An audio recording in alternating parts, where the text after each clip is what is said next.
नमस्कार, स्वागत आहे तुमचं सुषमास किचन मध्ये। आज आपण पाक न बनवता झटपट तयार होणारी काजू कतली करणार आहोत। पाहू शकता तुम्ही अगदी मऊसूत काजू कतली तयार होते। यामध्ये मी पाक बनवलेला नाही। काजू कतली बनवायचं म्हणलं की पाक बनवायचं टेन्शन येतं, त्यामुळे ही बिन पाकाची अगदी 15 ते 20 मिनिटात तयार होणारी काजू कतली आहे। रेसिपी एकदम सोपी आहे। रेसिपी शेवटपर्यंत बघा। रेसिपीला लाईक करा, चॅनलला सबस्क्राईब करा, तसेच बेल नोटिफिकेशन पण ऑल वर प्रेस करा, म्हणजे तुम्हाला माझ्या प्रत्येक नवीन रेसिपीचं नोटिफिकेशन सर्वात आधी येईल। आता आपण काजू कतली बनवायला सुरुवात करूया। पाकाची अगदी सगळ्यात सोपी अशी काजू कतली तयार। 1.5 वाटी हे काजू घेतलेले आहे, तर तुम्ही यामध्ये काजूचे तुकडे पण वापरू शकता। मी अख्खे काजू घेतलेले आहेत, तुकडा काजू मिळतो तो पण वापरू शकता। पिठी साखर आहे, पिठी साखर व्यवस्थित अगदी चाळून घ्यायची, बारीक पिठी साखर हवी याला, कारण आपण ही बिनपाकाची काजू कतली तयार करतोय। जाडसर जर राहिली तर ही दाताखाली कचकच लागते, किंवा तुम्ही मार्केटमध्ये मिळणारी आयसिंग शुगर पण वापरू शकता। 2 पोहेचे चमचे असतात, त्यांनी पाणी घेतले। ही वेलची पावडर घेतली, याऐवजी तुम्ही इसेन्स वापरू शकता, रोज इसेन्स। मिल्क पावडर आहे ही अर्धी वाटी, आणि हे साजूक तूप आहे। आता हे जे काजू आहेत आपल्याला मिक्सरनं काढून घ्यायचे। मिक्सरच्या पॉटमध्ये घेऊया। फक्त मिक्सरवरती काढताना कंटिन्यू मिक्सर न फिरवता पल्स मोडवरती चालू बंद करत काजूची पावडर करून घ्यायची। कंटिन्यू जर मिक्सर फिरवलं तर हे यामधनं तेल रिलीज होतं, त्यामुळे चालू बंद करत याची आपल्याला पावडर तयार करायची। आपली ही पावडर तयार करून घेतली। कंटिन्यू फिरवायचं नाही, नाहीतर मग पावडरचा लगदा होतो, असा तेल सुटतं। अशी रवा पावडर तयार करून घ्यायची। पावडर आहे पुरणाच्या चाळणीने आपल्याला चाळून घ्यायची आहे, म्हणजे यातलं जे जाडसर असतं ते वरती राहतं, आणि पुन्हा ते आपण मिक्सरनं काढू शकतो, किंवा मग तुम्ही ते राहिलेलं जे जाडसर काजूचा भाग आहे तो तुम्ही एखाद्या भाजीमध्ये वगैरे पण तुम्ही वापरू शकता। आता हे अशी फाईन खाली बारीक पावडर पडते, आपण चाळून घेऊया। असं हे जाडसर राहतं, हे तुम्ही भाजीमध्ये किंवा मग असंच पण खाऊ शकता। आणि ही बारीक पावडर करून घेतली आपण। काजू पावडर चाळून घेतली आणि मोजून घ्यायची। पुन्हा त्याच वाटीनं 1.5 वाटी काजूची साधारण 2 वाट्या काजू पावडर तयार होते।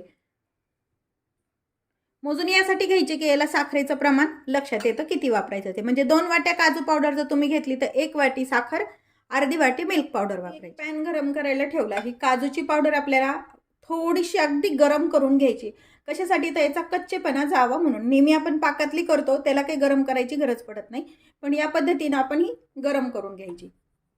एकदम कमी गॅस ठेवायचा, अगदी मोठ्या गॅसवरती करायचं नाही, नाहीतर मग काजू पावडरचा रंग बदलतो किंवा मग करपतं। थोडंसं आपण भाजून घेऊया।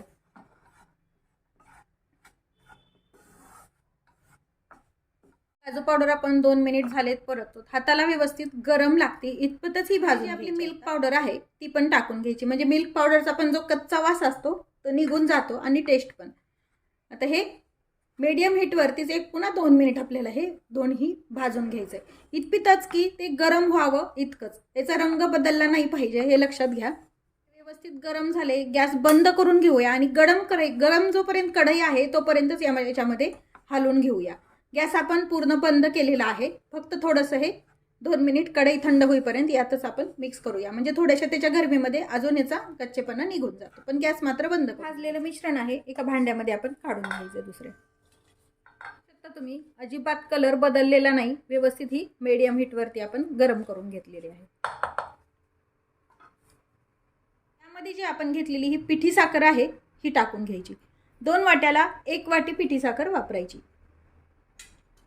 पिठी साखर अगदी बारीक पाहिजे आधी सांगितल्याप्रमाणे, किंवा मग आपली जी पिठी साखर असते ती व्यवस्थित तुम्ही चाळून वगैरे घ्यायची, किंवा मग आयसिंग शुगर वापरली तरी चालते। आता हे मिक्स करून घेऊया। मी हाताने मिक्स करते, म्हणजे व्यवस्थित अजून मिक्स होईल सर्व। जे मिश्रण आहे एकदम थंड नाहीये आणि एकदम गरम नाही, आपण हात लावल इतकं कोमट आहे केलेलं।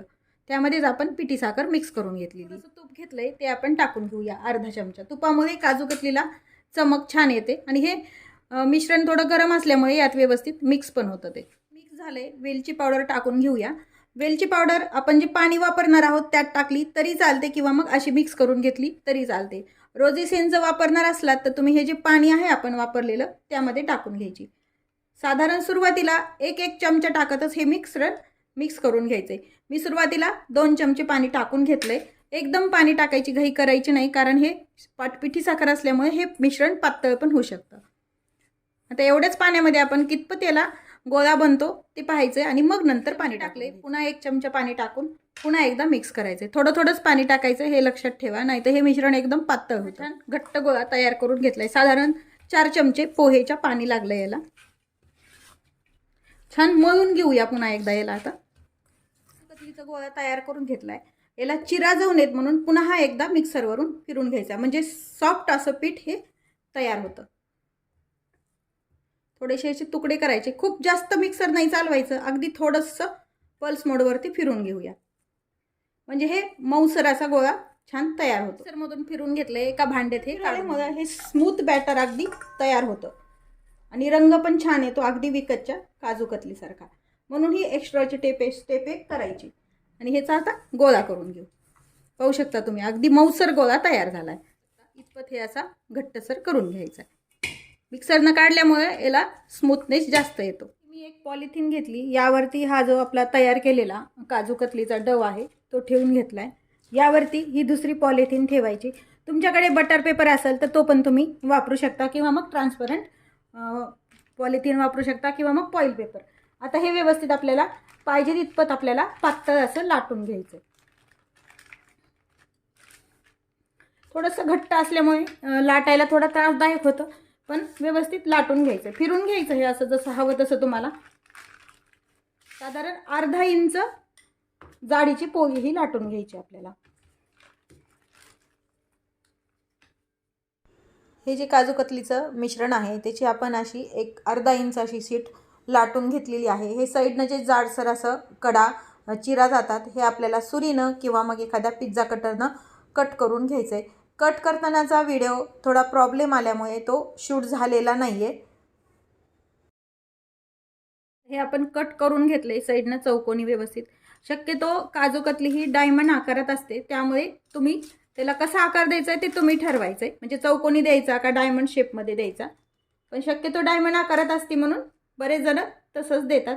आपण याला आधी उभ्या चिरा टाकून घेऊया.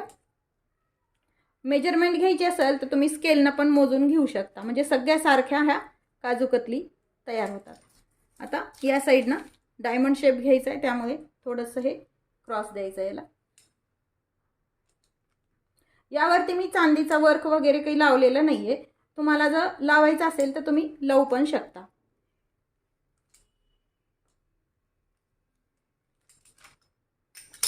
आता हे कट करून घेतली आहे. एक तुम्हाला मी दाखवते साईडची काढून. पाहू शकता अगदी पातळ अशी आपण काजू कतली तयार केली. तुकडा पण व्यवस्थित अगदी पडतोय. आता हे थोडंसं सेट होऊ द्यायचं आणि मग ह्या काढून घ्यायच्या. चौकोनी करण्यासाठी साईडचं मिश्रण काढून घेतलं होतं ते पुन्हा पॉलिथिनवरती घेतले.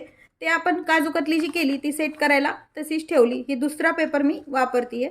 यावरती ठेवून घ्यायचा आणि त्याच पद्धतीनं ही पण काजू कतली आपल्याला लाटून घेतले. हे जे आपण साईडचं स्क्वेअरमधलं काढलं होतं ते पण आपण लाटून घेतले. मी अजून एक आयडिया सांगते. ते कट करण्यापेक्षाही तुम्ही जर कुकी कटर असं स्क्वेअर आकाराचा असेल तर तुम्ही पण यांनी पण तुम्ही डायमंड कट शेपची काजू कतली तयार करू शकता. हे फक्त प्रेस करायचं.